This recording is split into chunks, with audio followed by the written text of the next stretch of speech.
وسلم کے سینے کا تذکرہ آیا تو قرآن میں الم نشرح لک صدرک کہا. پیارے نبی صلی اللہ علیہ وسلم کے دانتوں کا ذکر آیا تو قرآن نے یاسین کہا. نبی رحمت صلی اللہ علیہ وآلہ وسلم کے چادر کا ذکر آیا تو قرآن نے یا ایھا المزمل یا ایھا المدثر کہا. پیارے آقا صلی اللہ علیہ وسلم کے زمانے کا ذکر آیا تو قرآن نے والعصر کہا. نبی رحمت صلی اللہ علیہ وسلم کے شہر کا ذکر آیا تو قرآن نے لا اقسم بھیاد البلد کہا. پیارے آقا صلی اللہ علیہ وآلہ وسلم کی دعوت کا ذکر آیا تو قرآن نے داعیا الی اللہ کہا. پیارے آقا صلی اللہ علیہ وسلم کی نبوت کا ذکر آیا تو قرآن نے خاتم النبیین کہا. پیارے آقا صلی اللہ علیہ وسلم کی عظمت کا ذکر آیا تو قرآن نے انا ارسلناک شاہدا و مبشرا و نذیرا کہا. نبی رحمت صلی اللہ علیہ وسلم کی اخلاق، کردار، یہ سب کا سب قرآن کریم میں موجود ہے. سیرت کے چند واقعات میں آپ کے سامنے عرض کر کے اپنی بات ختم کرتا چلوں. نبی رحمت صلی اللہ علیہ وآلہ وسلم دنیا میں تشریف لائے تو آپ نے دنیا انسانیت کے سامنے اپنی سیرت، اپنا کردار، اپنے اخلاق رکھے ہیں، جس کو حدیث مبارکہ میں فرمایا بعثت لأتمم مکارم الاخلاق، کہ آقا علیہ السلام بہترین اخلاق لے کر دنیا میں تشریف لائے. نبی رحمت صلی اللہ علیہ وآلہ وسلم کی عمر مبارکہ 20 سال کی تھی. ابھی آپ کو ظاہری طور پر نبوت اور رسالت سے سرفراز نہیں کیا گیا. اس موقع پر مکہ المکرمہ میں ایک واقعہ پیش آتا ہے. وہ واقعہ یہ ہوا کہ بنو زبیر قبیلے کے ایک شخص وہ مکہ المکرمہ میں اپنا کچھ مال بیچنے کے لیے آئے اور وہاں اگر انہوں نے اپنا مال ایک آدمی کو بیچا جس کا نام عاص بن وائل تھا. وہ مکہ کے ایک سردار تھا. اس آدمی نے مال کو لے لیا لیکن اس کی قیمت دینے سے اس نے انکار کیا. انہوں نے کہا میں اجنبی آدمی ہوں، دور سے آیا ہوں، پردیسی ہوں اور مجھے ضرورت ہے، لہٰذا میں اپنا مال بیچنے کے لیے یہاں آیا. میں نے مال بیچا، آپ نے مال لیا، آپ میری قیمت مجھے دے دیجیے. لیکن وہ سردار تھا، اس نے کہا کہ میں تمہاری قیمت دینے کے لیے تیار نہیں ہوں، میں قیمت تمہیں نہیں دوں گا. وہ پریشان ہو گیا، کیا کروں، کدھر جاؤں. بالآخر ہوا ہے کہ پورا دن گزر گیا. جب صبح ہوئی تو اس زمانے میں ہوتا یہ تھا کہ اگر کوئی ناگہانی حادثہ پیش آتا یا کوئی حادثے بازیاں پیش آتا، کوئی ایسی انہونی چیز پیش آ جاتی تو اس زمانے میں پہاڑ کی بلندی پر یا کسی چوٹی پر لوگ کھڑے ہو کر آواز دیا کرتے. تو اس آواز کو سن کر لوگ جمع ہوتے کہ کیا بات ہوئی ہے. تو صبح ہوئی تو اس زمانے میں لوگ بڑے بڑے جو لوگ تھے رؤسائے مکہ اور قریش کے جو سردار، وہ کعبے کے پاس وہاں آ کر چبوترے پر بیٹھا کرتے تھے. صبح ہوئی تو اس آدمی نے آواز لگائی. جیسے ہی آواز کانوں میں آئی تو یہ سب کے سب لوگ جمع ہوئے کہ کیا بات ہوئی. اس آدمی کو بلایا گیا، کیا بات ہے. کہا کہ میں فلاں قبیلے کا آدمی ہوں، میں اپنا مال لے کر آیا، لیکن مجھ سے مال فلاں آدمی لے گیا، عاص بن وائل نے مال تو لے لیا لیکن وہ میری قیمت دینے سے، مال کی قیمت دینے سے انکار کر رہا ہے. اس موقع پر لوگ جمع ہوئے. کہا کہ ایک آدمی پیچھے جائے کہ وہ پردیسی ہے، ہمارا اس سے کوئی قبیلے اور خاندان کا تعلق نہیں، حسبی اور نسبی کوئی تعلق نہیں ہے، لیکن یہ مظلوم ہے، لہذا اس مظلوم کی ہمیں مدد کرنی چاہیے. تو اس موقع پر سب لوگ جمع ہوئے. پیارے آقا محمد رسول اللہ صلی اللہ علیہ وآلہ وسلم کی وہ ذات گرامی جو آپ بالکل کڑیے نوجوان تھے، 20 سال آپ کی عمر تھی. نبی رحمت صلی اللہ علیہ وآلہ وسلم اس موقع پر تمام لوگوں کو جمع کرنے میں آپ نے متحرک ایک فعال کردار ادا کیا. زبیر بن عبد المطلب کے مکان بھی انہوں نے بھی جمع کیا. تو عبداللہ ابن جدعان کے مکان پر یہ میٹنگ ہوئی اور وہاں سارے لوگ وہاں بیٹھے.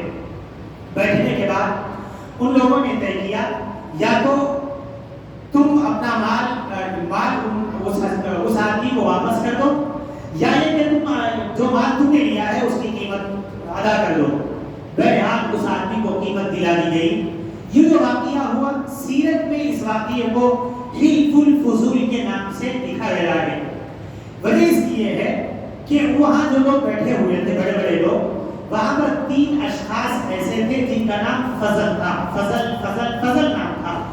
لہذا ان 3 لوگوں کے ان ناموں کی ایک نام کی مناسبت سے سیرت میں اس واقعے کو حلف الفضول کا نام دیا گیا ہے.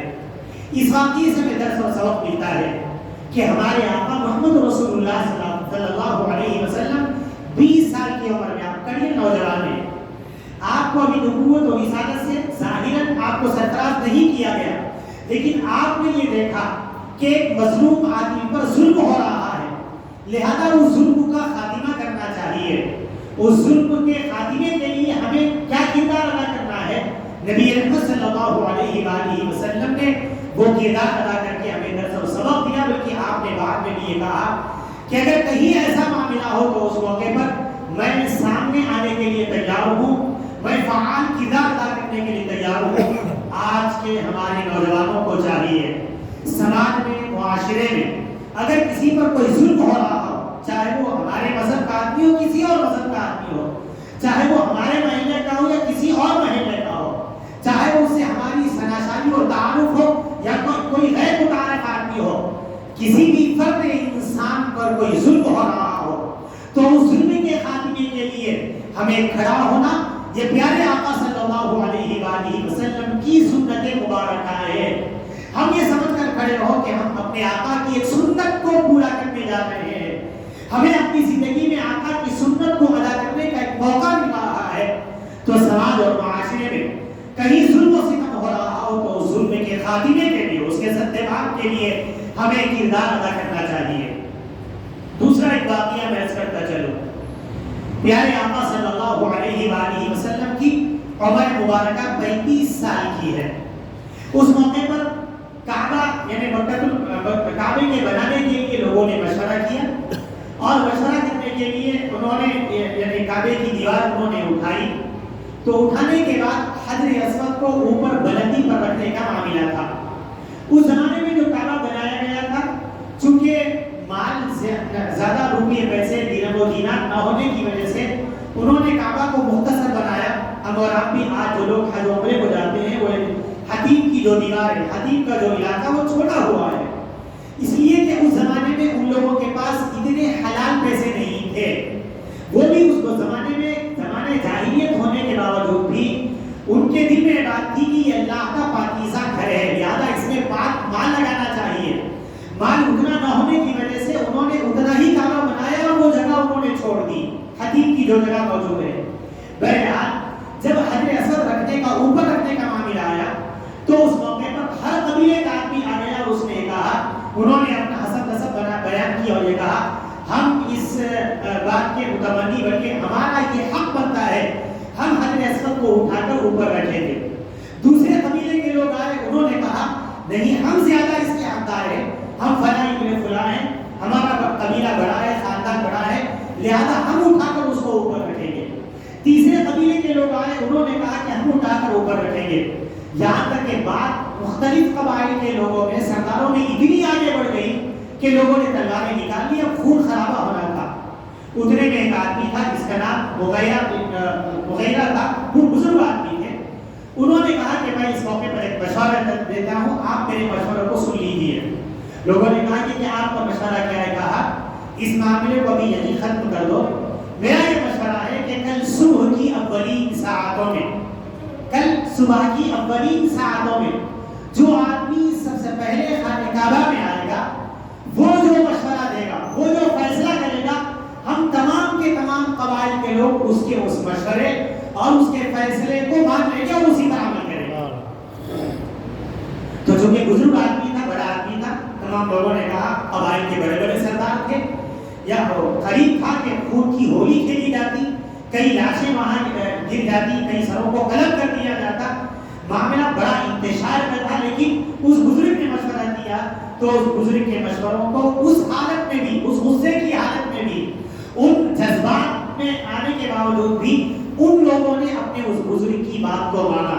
یہاں ایک بات میں عرض کرتا چلوں، بڑے لوگوں کا تجربہ بھی ایک بہت بڑا علم ہوتا ہے، وہ ہم اور آپ نہیں جانتے۔ آج کے نوجوان بڑے لوگوں کے بات کو ماننے تیار نہیں ہوتے، بلکہ ماں باپ کی بات کو ماننے کے لیے بھی تیار نہیں ہوتے۔ وہ کہتے ہیں ارے وہ پرانا تمہارا زمانہ تھا، وہ چلا گیا، یہ نیا زمانہ ہے، وہ تمہارے زمانے میں چل رہا تھا، یہ ہمارا نیا زمانہ ہے، یہ کہہ کر ماں باپ کی بات کو بھی ٹال دیا جاتا ہے اور ان کی بات کو نہیں مانا جاتا۔ یہاں اس واقعے سے ہمیں سبق حاصل کرنے کی ضرورت ہے، جو ہمارے بڑے ہیں وہ دنیا دیکھے ہوئے کیسے حالات میں کیا چیزیں تھی، وہ ساری چیزیں ان کے سامنے ہوتی ہیں. تو بڑے لوگوں کے تجربے سے بھی ہمیں سبق لینا چاہیے، ان کے مشوروں کو سننا چاہیے. اس زمانے میں ان جذبات سے سرشار ہونے کے باوجود بھی انہوں نے بزرگ کی بات کو مان لیا. ان بزرگوں کی بات کی ماننے کی وجہ سے خود خرابہ نہیں ہوا، کتنا لوگوں کو فائدہ ہوا. بہرحال ہوا ہے تمام کے تمام لوگ اپنے گھروں کو چلے گئے، رات میں وہ سو گئے. صبح ہوئی تو اس موقع پر لوگوں نے دیکھا، یعنی بعد میں آنے والوں نے دیکھا، صبح کی اولین ساعتوں میں سب سے پہلے جو شخصیت مکہ خانہ کعبہ میں تشریف لائی وہ میرے اور آپ کے آقا محمد رسول اللہ صلی اللہ علیہ وسلم کی ذات بابرکت تھی. آپ سب سے پہلے مسجد میں آنے والے تھے، سب سے پہلے خانہ کعبہ میں آنے والے تھے. اس وقت آپ کی عمر 35 سال کی تھی. ابھی آپ ظاہری طور پر نبی اور رسول نہیں بنائے گئے تھے، لیکن سب سے پہلے آنے والی جو ذات تھی وہ آقا علیہ السلام کی ذات بابرکت تھی.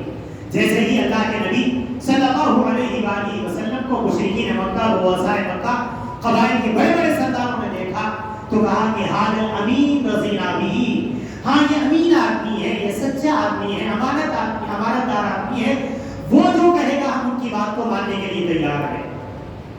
حالانکہ آپ سے بڑی عمر کے لوگ تھے، بڑے سردار لوگ تھے، مالدار لوگ تھے، قبیلے کے بڑے بڑے لوگ تھے، لیکن ایک نوجوان، وہ بھی 35 سالہ نوجوان، اس نوجوان کے بارے میں ان کا یہ کہنا کہ یہ جو کہے گا ہم ان کی بات کو ماننے کے لیے تیار ہے. نوجوانوں کا یہ کردار ہونا چاہیے، نوجوانوں کی یہ اخلاق ہونا چاہیے کہ بڑے سے بڑے لوگ بھی یہ کہیں کہ ہاں یہ وہ نوجوان ہے جس نوجوان کی امانت، جس نوجوان کی صداقت، جس نوجوان کی اچھائی کی ہم معترف ہیں، وہ جو کہے گا اس کی بات کو ہم بھی ماننے کے لیے تیار ہوں. نبی اکرم صلی اللہ علیہ وسلم سب سے پہلے خانہ کعبہ میں تشریف لائے. قبائل کے لوگ جمع ہوئے اور کہا کہ یہ واقعہ پیش آیا تھا، ہمارے بزرگ نے ہمیں یہ مشورہ دیا تھا کہ صبح کی اولین ساعتوں میں سب سے پہلے جو آئیں گے ان سے ہم فیصلہ کرائیں گے، لہذا چونکہ آپ سب سے پہلے آئے ہیں، آپ جو فیصلہ دیں گے ہم آپ کے فیصلے کو ماننے کے لیے تیار ہیں. بھلا بتائیے ایک نوجوان، قریب نوجوان اور پورے کے پورے بڑے بڑے لوگ، قبائل کے لوگ، بزرگ لوگ، بڑی عمر کے لوگ، وہ ایک نوجوان کی بات کو ماننے کے لیے تیار ہے. تو آقا کا کردار کیا تھا، آپ کی کیا شان تھی، آپ کی کیا سیرت مبارکہ تھی، ہم اس کا اندازہ نہیں کر سکتے. بہرحال آپ علیہ السلام نے اپنی حکمت سے اور پیارے آقا صلی اللہ علیہ وآلہ وسلم نے اس موقع پر جو فیصلہ لیا اور آپ نے جو مشورہ دیا وہ یہ، آپ نے لوگوں سے کہا کہ ایک بڑی چادر لائی جائے. چادر آپ نے منگوائی. اس کے بعد آپ نے حجر اسود کو اپنے مبارک ہاتھوں سے اٹھایا اور اس چادر میں رکھا. رکھنے کے بعد پھر کہا کہ جتنے قبائل کے سردار یہاں موجود ہیں، جن کو اس بات کی خواہش اور تمنا ہے کہ ہم حجر اسود کو اٹھانے کا حق رکھتے ہیں، یعنی کہ ہمیں یہ سعادت بھی ہے، تو میں تمام قبائل کے سرداروں سے یہ کہتا ہوں کہ وہ آگے آئیں اور وہ آگے آ کر اس چادر کو پکڑیں، اور چادر کو پکڑنے کے بعد وہ تمام کے تمام قبائل کے سردار اس چادر کو پکڑ کر وہ پتھر کو اوپر کی طرف اٹھائے. تمام کے تمام قبائل کے سردار آئے، انہوں نے اس چادر کو ہاتھ لگایا اور بڑی عقیدت اور محبت کے ساتھ حجر اسود کو اٹھایا اور جہاں اس کو رکھنا تھا وہاں تک پہنچایا. پھر آقا علیہ السلام نے اپنے دست مبارک سے پتھر کو اٹھا کر حجر اسود کو اٹھا کر وہاں پر رکھ دیا. تمام کے تمام قبائل کے سردار خوش ہو گئے اور نے کہا کہ ہم نے اس سعادت کو حاصل کر لیا ہے. تمام کے تمام لوگ نے کہا کہ آپ نے جو مشورہ اور فیصلہ کیا اور برحق اور بجا فیصلہ آپ نے کیا. سبحان اللہ کہ آپ کی اس حکمت کی وجہ سے اور آپ کے اس فیصلے کی وجہ سے کتنی جانیں بچ گئی اور کتنا خون خرابہ ہونا بچ گیا. اور آپ علیہ السلام نے پوری اس موقع پر جو لوگ موجود تھے ان تمام لوگوں کے انتشار اور اختلافی کیفیت کو آپ نے کس حکمت کے ساتھ حل کیا ہے.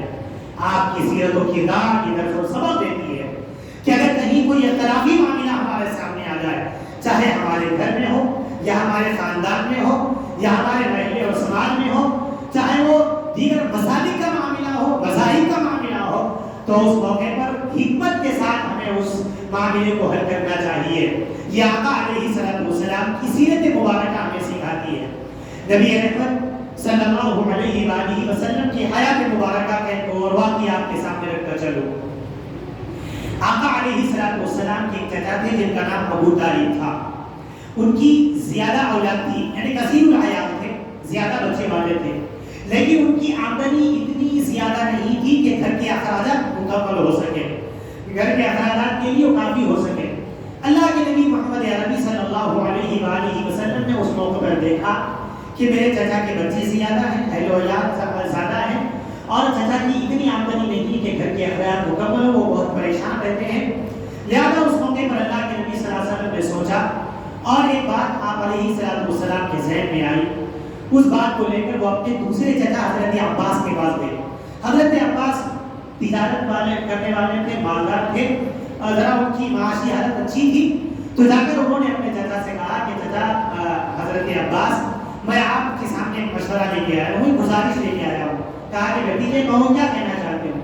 کہا کہ ہمارے جو چچا ہے، یعنی ان کے بھائی ہوتے ہیں حضرت ابو طالب، وہ کثیر العیال ہے، ان کے بچے زیادہ ہیں، لیکن ان کی آمدنی اتنی نہیں ہے کہ وہ اپنے اخراجات مکمل کر سکے۔ لہٰذا میں آپ سے گزارش کرتا ہوں، بلکہ میرا مشورہ ہے، گزارش یہ ہے کہ چچا کے ایک بچے کو آپ کفالت میں لے لیجیے اور ایک بچے کو میں اپنی کفالت میں لے لوں گا، تو چچا کا مسئلہ حل ہو جائے گا، ان کا بوجھ ہلکا ہو جائے گا، معاشی اعتبار سے یہ تھوڑا سا یعنی ان کے لیے سہولت ہو جائے گی۔ تو حضرت عباس نے کہا کہ ٹھیک ہے بھتیجے، تم جیسا چاہو ویسا کرو، میں تو اس کے لیے تیار ہوں۔ آقا علیہ السلام اپنے چچا حضرت ابو طالب کے پاس گئے اور جا کر کہا کہ چچا میں ایک گزارش آپ کی خدمت میں پیش کرنا چاہتا ہوں۔ کہا کہ بھتیجے کیا بات ہے؟ کہا کہ بات یہ ہے کہ چونکہ آپ کثیر العیال ہیں، آمدنی آپ کی کچھ کم ہے، ہم اس سعادت کو حاصل کرنا چاہتے ہیں کہ آپ 2 بچوں کو ہمارے حوالے کیجیے، ہم ان کی تربیت کریں گے، ان کی پرورش کریں گے، ان کو کھلائیں گے پلائیں گے، ان کی پوری کفالت لیں گے اور ان کی پوری ذمہ داری ہم ادا کریں گے۔ ایک بچے کو چچا حضرت عباس ہونے تیار ہیں اور ایک بچے کو آپ مجھے میرے حوالے کیجیے۔ تو اس موقع پر انہوں نے کہا جعفر میرے پاس رہیں گے، عقیل اور علی کو تم لے لو۔ تو اس موقع پر اللہ کے نبی محمد عربی صلی اللہ علیہ وآلہ وسلم نے حضرت عقیل کو حضرت عباس کو دیا۔ حضرت عقیل حضرت عباس کی کفالت میں رہے، ان کی تربیت میں رہے، پرورش میں رہے، پورا کھانا پینا ساری چیزیں انہوں نے مکمل کی، اور حضرت علی رضی اللہ تعالیٰ عنہ کو آپ نے اپنی کفالت میں لیا، بچپنے سے آپ نے ان کو پالا پوسا پرورش کی، اپنے گھر میں رکھا۔ نہ صرف ان کو آپ نے بچپنے سے بڑا کیا، بلکہ قربان جائیے اس پیارے آقا صلی اللہ علیہ وسلم کی ذات گرامی پر جب حضرت علی بڑے ہوئے، نکاح کے قابل ہوئے، تو اپنی قطع جگر انہوں نے نظر حضرت فاطمہ رضی اللہ تعالیٰ عنہ سے آپ نے نکاح کیا ہے، نکاح کروایا ہے۔ پیارے آقا صلی اللہ علیہ وسلم کی کردار پر قربان جائیے کہ جس بھتیجے کو آپ نے پالا، پرورش کی، تربیت کی، بڑا کیا، اسی بھتیجے سے آپ نے اپنی قطع جگر اور نور نظر کا نکاح کروایا۔ تو آقا علیہ السلام نے کتنی بہترین سیرت ہمارے سامنے رکھی ہے۔ پیارے آقا صلی اللہ علیہ وسلم کی سیرت کا یہ واقعہ ہمیں درس اور سبق دیتا ہے۔ ہمارے اپنے خاندان پر ہمیں نظر ہونی چاہیے، ہمارے خاندان میں کون غریب ہے، مسکین ہے، کون اپنے بچوں کی پڑھائی کی فیس ادا نہیں کر سکتے، کس کے گھر کے کیا حالات ہیں ہم نہیں جانتے۔ تھوڑا سا مال آ گیا تو گھمنڈ، تکبر، معاف فرمائیے میری بات اگر آپ کو بری لگ رہی ہو، ہم فون کرنا بھی گوارا نہیں کرتے، عید کے موقع پر ہم ان کے گھر جانا بھی گوارا نہیں کرتے، شادی بیاہ کے موقع پر ہم انہیں شادی میں بلانا بھی گوارا نہیں کرتے۔ کیوں؟ اس لیے کہ بازار ہیں، ہم اچھے کپڑے پہن کے آنے والے لوگ ہیں، اگر وہ غریب لوگ ہماری شادی میں آئیں گے تو ہماری عزت کا کچرا ہوگا۔ اگر وہ ہمارا تعارف کروائیں گے کہ یہ میرا بھتیجا ہے، یہ میرا بھائی ہے، خلیرہ بھائی ہے، یہ میں اس کا ماموں ہوں، تو ہماری عزت کا کچرا ہوگا، ہماری عزت پانی میں مل جائے گی، لہذا ہم ان کو بلانا بھی گوارا نہیں کرتے۔ آج کی شادیوں میں دوستانہ زیادہ ہے، رشتہ داریاں کم ہو رہی ہے، جن کو ہمارے کھانے کا حق ہے وہ محروم ہوتے جا رہے ہیں، اور جن کا کوئی حق نہیں وہ کھا کے چلے جا رہے ہیں۔ معاف فرمائیے، بجائے ہمیں چاہیے ہم اپنے خاندان کے غریب لوگوں کا پر نظر رکھیں، ان کے گھر کے کیا حالات ہیں۔ بعض واقعات آپ نے سنا ہوگا، ہم نے اپنے خاندان والوں کو نہیں پوچھا، بعض واقعات بلکہ سچے واقعات ہیں، چرچ کا پادری نے ان کے مسائل کو حل کیا، انہیں لوگ دیا، ان کی بچی کی شادی میں مدد کی، تو وہ پورا کا پورا گھرانہ عیسائی ہو گیا، پورا کا پورا گھرانہ عیسائی ہو گیا۔ ایسے واقعات ہوئے ہیں، میں کوئی افسانہ نہیں سنا رہا، ایسے واقعات ہوئے۔ کون کہاں جا رہا ہمیں کچھ پتا نہیں، کوئی دوسرے ان کی مدد کر رہے ہیں اور مدد کرنے والوں کی بات لوگ مانتے ہیں۔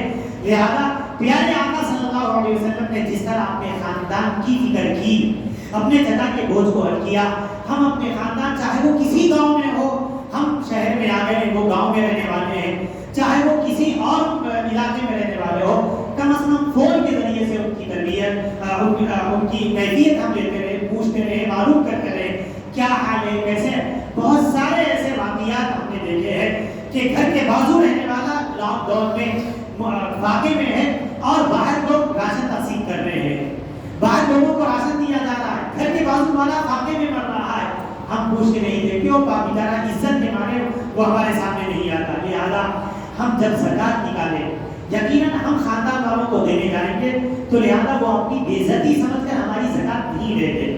کل کے دن کہیں ایسا نہ ہو کہ ہمارے بچے ان کی نگاہوں کے سامنے نیچے ہو جائے، لہٰذا ہمارے خاندان کے لوگ ہمارا مال لینا گوارا نہیں کرتے کہ ہم کچھ بھی کریں گے، فاقے میں رہیں گے، لیکن کل کے دن ہمارے بچوں بھی یہ نام نہ آئے کہ فلاں نے ہمیں زکوٰۃ دی تھی، فلاں نے ہماری مدد کی تھی، ہماری بچوں کی عزت کا سودا نہ ہو، لہٰذا ہمارے خاندان والے ہمارا مال لینا گوارا نہیں کرتے۔ آپ کو چاہیے آپ دوسروں کے ذریعے سے، کسی اور کے ذریعے سے آپ اپنا مال پہنچائیے۔ اللہ آپ کے دل کی حقیقت کو جانتے ہیں، آپ کے پیسے کا کسی اور کو دینے پر اتنا ثواب نہیں ملے گا جتنا کسی اور کے ذریعے سے آپ اپنا مال اپنے خاندان والوں کو پہنچائیں گے۔ یقیناً آپ کے ہاتھ سے وہ نہیں لیتے، بے عزتی محسوس کرتے ہیں، شرمندگی محسوس کرتے ہیں، شادی کے موقع پر آپ اچھے کپڑے پہنتے ہیں، کسی اور کے ذریعے سے آپ انہیں اچھے کپڑے ان کے بچوں کو دلائیے کہ آپ کے بچے یہ کپڑے پہن کر ہمارے بیٹے کی شادی میں آئے، ولیمے میں آئے، آپ یہ کپڑے پہن کے آئے، ان کے پاس وہ کپڑے نہیں ہوتے، شرمندگی کی وجہ سے وہ ہماری شادیوں میں نہیں آتے، یہ کپڑے پہن کے ہم لوگوں کی شادی میں کیسے جائیں؟ میرے دوستوں، اس بات کی طرف ہمیں غور فکر و عمل کی ضرورت ہے، ہمیں اپنے خاندان کی طرف نظر رکھنی چاہیے۔ آخری بات لے کر میں رخصت ہوتا چلوں، نبی اکرم صلی اللہ علیہ وآلہ وسلم کو جتنا ستایا گیا کسی اور کو اتنا ستایا نہیں گیا۔ پیارے آقا صلی اللہ علیہ وآلہ وسلم پر جو مسائل آئے کسی اور پر اتنے مسائل نہیں آئے۔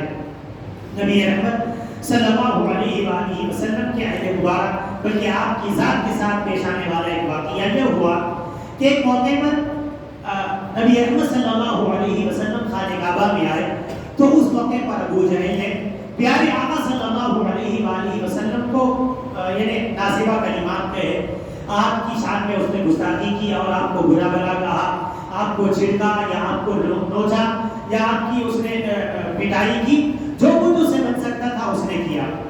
تو اس موقع پر وہاں کوئی موجود نہیں تھے، جو تھے وہ دوسرے لوگ تھے، ابو جہل تھا، اس نے بہت ستایا آپ کو۔ تو دور سے حضرت حمزہ رضی اللہ تعالیٰ بعد میں انہوں نے اسلام قبول کیا، حضرت حمزہ جو آپ کے چاچا تھے ان کی جو نوکرانی اس زمانے میں جن کو بادی کہا جاتا ہے، بادی دور سے یہ سارا ماجرا یہ سارا واقعہ دیکھ رہی تھی کہ اللہ کے نبی صلی اللہ علیہ وسلم محمد صلی اللہ علیہ وسلم کو ابو جہل اتنا ستا رہا ہے، پریشان کر رہا ہے، مار رہا ہے، جھٹیاں دے رہا ہے، نازیبہ کلمات کہہ رہا ہے، گالیاں دے رہا ہے، تو دور سے وہ بادی نوکرانی دیکھ رہی تھی۔ تو اس موقع پر حضرت حمزہ موجود نہیں تھے، شکار کے لیے باہر گئے ہوئے تھے، رات ہوئی تو حضرت حمزہ گھر آئے تو وہ جو نوکرانی تھی اس کو رہا نہیں گیا، حالانکہ وہ کوئی مسلمان نہیں تھی اور گھر کی ایک نوکرانی ہے، گھر کی ایک بانی ہے، اس کو پیارے آقا صلی اللہ علیہ وسلم کی اس مصیبت سے پریشانی سے کوئی لینا دینا نہیں، لیکن اس کے باوجود اس کے دل گوارا نہیں کیا آقا علیہ السلام محمد رسول اللہ صلی اللہ علیہ وآلہ وسلم کے ستانے اور پریشان کرنے کو۔ یہ درمیان میں ایک واقعہ آپ سے عرض کرتا چلوں، فلسطین کے جو مسلمان پریشان ہیں اور مکمل 1 سال ہو چکا ہے، ان کے استقامت میں کبھی تزلزل نہیں آیا، آج تک کوئی ایک واقعہ ہمیں نہیں سنا ہوگا چھوٹے سے چھوٹے بچے نے بھی اپنے ایمان کو سودا کیا، ان کے ایمان اور ان کی استقامت اور جس طریقے سے وہ اپنی قربانیوں کو پیش کر رہے ہیں، ہمیں اس کی طرف اس زمانے میں ہمارے لیے وہ مسیح اور نذیر ہے۔ تو حضرت مولانا سجاد خلیل الرحمن سجاد نعمانی صاحب دامت برکاتہ فرماتے ہیں کہ اس سے پہلے جب فلسطین بیت المقدس کی جب ہوئی تھی تو وہ کہتے ہیں، درمیان میں یہ واقعہ آپ کے سامنے کر کے اپنی بات آگے بڑھاتا چلوں، وہ کہتے ہیں کہ اس زمانے میں چونکہ اتنا ترقی یافتہ زمانہ نہیں تھا، اس زمانے میں فون وغیرہ کے ذریعے سے یا دوسرے اور وسائل اور اسباب نہیں تھے کہ فوراً اطلاع پہنچے، اخبار آیا کرتا تھا، صبح ہوتی تو اخبار کے ذریعے سے لوگوں کو معلوم ہوتا تھا کہ کیا معاملات ہوئے، کیا حالات ہوئے اور جنگ کیسی ہوئی کیا. تو اس موقع پر وہ کہتے ہیں کہ ہمارے گھر میں ایک خادمہ تھی، ایک نوکرانی تھی، کام کرنے والی تھی، وہ دور کہیں رہنے والی تھی. تو صبح جب اخبار آتا، ہم جب اخبار پڑھ لیتے تو وہ اپنا کام کاج آ کے پورا کر کے آگے پوچھتی کہ بابا کیا ہوا، بیت المقدس کا کیا ہوا، مسلمانوں کا کیا ہوا، جنگ کا کیا ہوا. تو روزانہ اس کا کام تھا کہ اپنا کام کاج کرنے کے بعد جیسے اخبار آتا ہم پڑھ لیتے تو بڑی درد کے ساتھ اور بڑی طرف کے ساتھ وہ آگے پوچھتی کہ وہ کیا ہوا، جنگ کا کیا ہوا، مسلمانوں کا کیا ہوا، اللہ کے گھر بیت المقدس کا کیا ہوا. تو روزانہ یہ اس طریقے سے پوچھا کرتی. تو حضرت یہ کہتے ہیں کہ ایک مرتبہ ہم نے پوچھا کہ تمہیں اس سے کیا کرنا ہے، تم کیوں اتنا پریشان روزانہ یہ طلب کے ساتھ اور فکر کے ساتھ تم آگے یہ پوچھ رہی ہو کہ بیت المقدس کا کیا ہوا، اللہ کے گھر کا کیا ہوا، مسلمانوں کا کیا ہوا، تم کیوں اتنے طلب کے ساتھ پوچھ رہی ہو، آخر تم کیا کرتی ہو. تو اس موقع پر اس نیک بندی نے کہا، حالانکہ وہ خادمہ ہے، گھر میں کام کرنے والی ایک عورت ہے، اس کو الف نہیں معلوم اور اس کو کچھ نہیں معلوم اور شریعت کے اوپر مسائل یا شریعت کے تعلق سے اس کو اتنی آگاہی شعور بھی نہیں، لیکن اس کی طلب اور فکر کو دیکھی ہے. اس موقع پر حضرت مولانا نے پوچھا یا ان کے بڑے لوگوں نے پوچھا کہ تم اتنا طلب کے ساتھ کیوں کہہ رہی پوچھ رہی ہو. تو اس موقع پر اس نے کہا کہ دیکھو میرے پاس تو کچھ نہیں ہوں، میں وہاں جا کر مدد نہیں کر سکتی، نہ میرے پاس مال ہے، آپ بڑے لوگ ہیں، آپ جو کچھ یعنی سامان بیچتے ہو یا جو کچھ ان کی مدد کر رہے ہو، میں ایک گھر کی نوکرانی ہوں، خادمہ ہوں، بس مجھے طلب اور فکر ہے، لہٰذا میں گھر کو جانے کے بعد یہ کرتی ہوں کہ میرے گھر میں تھوڑا سا آٹا رکھا ہوا ہے، تو میں گھر جانے کے بعد وہ تھوڑا سا آٹا نکال کر وہ ہمارے گھر کے بازو اطراف میں جو چونٹیاں ہوتی ہے، میں گھر کا وہ آٹا وہ کنکی یا جو بھی ان کے پاس تھا وہ نکال کر وہ چونٹیوں کو ڈال دیتی ہوں، چونٹیوں کو کھلا دیتی ہوں اور کھلا کر اللہ رب العزت کی بارگاہ میں آسمان کی طرف منہ کر کے خدا کی بارگاہ میں یہ دعا کرتی ہوں، اے پروردگار عالم میں ایک مسکین عورت ہوں، محتاج اور غریب عورت ہوں، میرے پاس اتنا مال نہیں ہے کہ میں اس موقع پر آپ کے مجاہدین کی مدد کروں یا انہیں کچھ روپیہ پیسہ دوں، میں غریب مسکین عورت ہوں اور مجھ سے کچھ نہیں ہو سکتا، لہٰذا میرے گھر میں تھوڑا سا آٹا ہے، میں یہ تھوڑا سا آٹا آپ کی اس یعنی مخلوق کو، ان چونٹیوں کو میں وہ آٹا ڈال کر اس کے صدقے میں آپ سے دعا کرتی ہوں کہ پروردگار عالم آپ اپنی قدرت سے ان مسلمانوں کی مدد فرمائیے، اپنے گھر بیت المقدس کی حفاظت فرمائیے، مجھ سے یہ ہو سکتا میں نے یہ کر رہی ہوں، میں روزانہ گھر جا کر یہ عمل کرتی ہوں اور اللہ کی بارگاہ میں اس عمل کو اللہ کی بارگاہ میں ایک بہانہ بنا کر دعا کرتی ہوں کہ اللہ میرے اس عمل کو قبول فرما کر آپ ان لوگوں کے لیے کوئی راستہ نکال دیجیے. اللہ اکبر. کیسے کیسے لوگ دنیا میں چلے گئے اور ہم کچھ نہیں، دعا بھی مانگنے کے لیے ہم تیار نہیں ہے. اللہ تعالیٰ ہمیں وہ فکر اور طلب عطا فرمائے. تو بہرحال یہ واقعہ میں نے اس لیے عرض کیا کہ ہمیں ملت کی کچھ نہ کچھ فکر ہونی چاہیے، طلب ہونی چاہیے. اللہ کے گھر کی پیارے آقا صلی اللہ علیہ وسلم کی شان میں جو گستاخی ہو رہی ہے اس معاملے میں ہمیں کچھ نہ کچھ کرنا چاہیے. بڑوں کی طرف سے اگر کوئی بات ہمارے سامنے آ تو ہم اس کے لیے ہمارا ہر وقت تیار ہونا چاہیے. تو میں اس کر رہا تھا وہ جو وادی تھی وہ حضرت حمزہ کی نوکرانی وہ دور سے دیکھ رہی تھی کہ رات میں حمزہ ہے، شام کے وقت حمزہ آئے شکار سے. تو اس موقع پر کہا آقا آپ کو معلوم ہے کہ آپ کے بھتیجے کے ساتھ ابو جہل نے کیا کیا؟ تو نوکرانی سے پوچھا کہ کیا کیا، کیا ہوا؟ کہا کہ ابو جہل نے آپ کے بھتیجے کو اتنا مارا ہے، اتنی بدزبانی کی ہے، اتنی گالیاں دی ہے، نعوذ باللہ، اور اتنا ستا اور پریشان کیا ہے. تو جیسے ہی حضرت حمزہ چچا تھے، خاندانی نسبت تھی، تو فوراً وہ خاندانی غیرت ان پہ جاگ اٹھی. کہا میرے بھتیجے کے ساتھ ابو جہل نے ایسا کیا؟ کہا کہ آپ کے بھتیجے کے ساتھ ابو جہل نے ایسا اور ایسا کیا اور ایسا اور ایسا کیا. حضرت حمزہ فوراً نیزہ ہاتھ میں لیا اور وہاں سے جذبات سے مغلوب ہو کے اٹھے اور اٹھ کر گئے.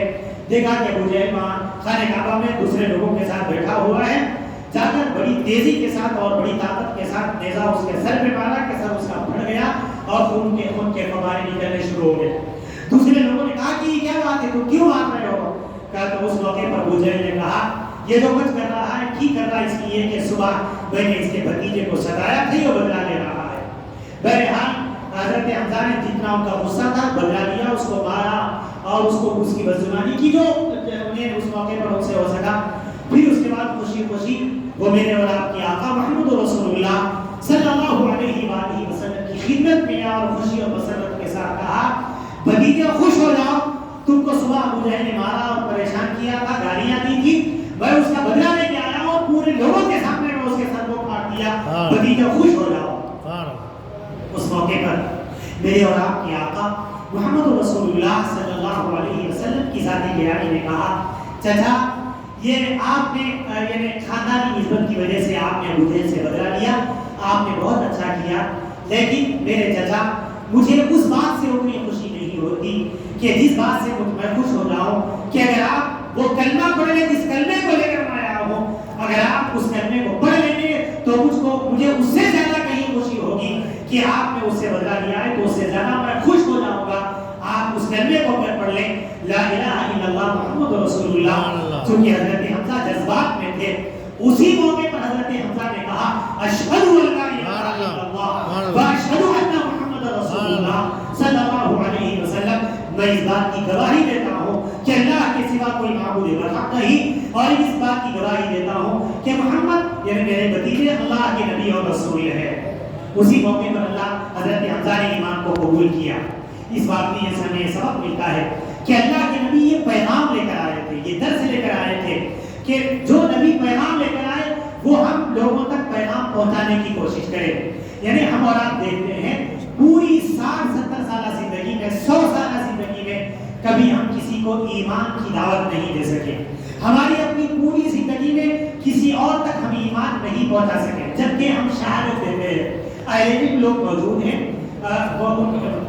شہادت کے معنی گواہی کے دوسرا جو کلمہ ہے اس کو کلمہ شہادت کہا جاتا ہے۔ شہادت کے معنی گواہی کے، گواہی دینا، یعنی اگر کوئی اس بات کا مدعی ہو کہ یہ میری چیز ہے تو اس موقع پر دوسرا آدمی یہ کہتا ہے میں اس بات کی گواہی دیتا ہوں کہ یہ چیز فلاں کی ہے، تو کسی کی طرف سے دعویٰ ہوتا ہے کہ اس دعوے پر کی تصدیق کے لیے، اس دعوے کی کے ثبوت کے لیے گواہی دی جاتی ہے۔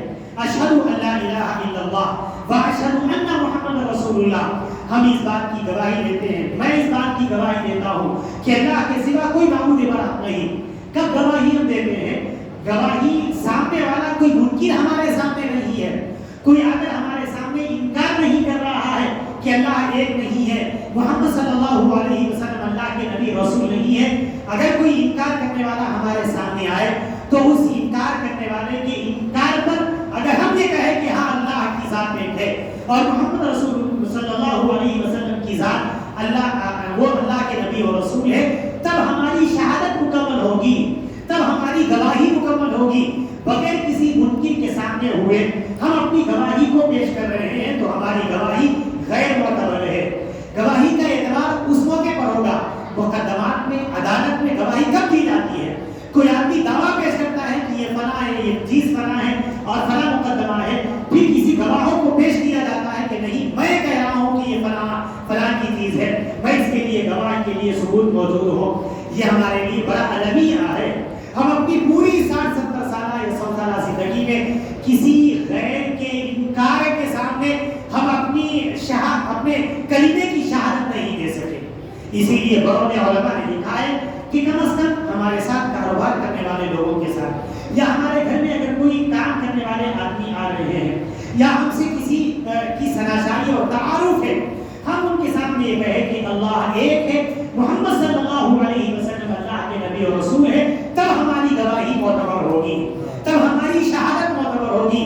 جب یہ کہا جائے گا اشہد ان لا الہ الا اللہ واشہد ان محمد رسول اللہ، ہم اپنے آپ گواہی دے رہے ہیں، اپنے آپ ہم کلمہ پڑھ رہے ہیں، تو ہماری گواہی کا کوئی اعتبار نہیں۔ اسی لیے یہ بھی کہا گیا ہے، بزرگوں نے کہا ہے، بڑے لوگوں نے کہا ہے کہ جب پیارے آقا صلی اللہ علیہ وسلم کے روضہ اطہر پر حاضری کا شرف حاصل ہو، نبی رحمت صلی اللہ علیہ وسلم کے روضہ اطہر پر جانے کا موقع ملے تو اس موقع پر چاہیے کہ وہاں ہم کھڑے ہو کر اپنے ایمان کی تجدید کر لیں۔ لوگوں نے، بڑوں نے، بزرگوں نے کہا ہے کہ وہاں کھڑے ہو کر اپنے ایمان کی تجدید کر لیں۔ تجدید کا مطلب یہ ہے کہ آقا صلی اللہ علیہ وآلہ وسلم، اس لیے کہ آقا علیہ السلام اپنے روضہ اطہر میں باحیات ہے، لہذا ہم یہ کہیں اے اللہ کے نبی محمد عربی صلی اللہ علیہ وسلم، میں تو آپ کی حیات طیبہ میں پیدا نہیں ہو سکا اور آپ کے دیدار میں نہیں کر سکا اور آپ کی حیات مبارکہ پھر اللہ تعالیٰ کی ذات نے مجھے میری اپنی زندگی میں یہ موقع عطا فرمایا. میں آج آپ کے روزے اطہر پہ آیا ہوا ہوں, لہذا اس موقع پر میں اپنے ایمان کی تجدید کر رہا ہوں کہ آقا صلی اللہ علیہ وسلم آپ میرے ایمان کے گواہ بن جائیے. میں کہہ رہا ہوں اشہد ان لا الہ الا اللہ و اشہد ان محمد رسول اللہ صلی اللہ علیہ وآلہ وسلم. لہذا وہاں جا کر اپنے ایمان کی تجدید کر لینی چاہیے اور اپنے ایمان کی گواہی دینی چاہیے. اے اللہ کے نبی صلی اللہ علیہ وسلم روز حشر آپ میرے ایمان کی گواہی دیجیے. تو یہ عمل کرنا چاہیے. تو دو باتیں میں نے آپ کے سامنے رکھی. ایک تو یہ کہ ہماری گواہی اس وقت معتبر ہوگی جب ہم کسی منکر کے سامنے, انکار کرنے والے کے سامنے اپنے اللہ کے ایک ہونے کا, پیارے آقا صلی اللہ علیہ وسلم کے نبی اور رسول ہونے کا اقرار کریں. تو میں اس کر رہا تھا کہ ہمیں یہ چاہیے کہ ہم دین کے لیے کچھ نہ کچھ کرنے والے بنے. اللہ کے نبی محمد عربی صلی اللہ علیہ وآلہ وسلم یہی پیغام لے کر دنیا میں آئے تھے.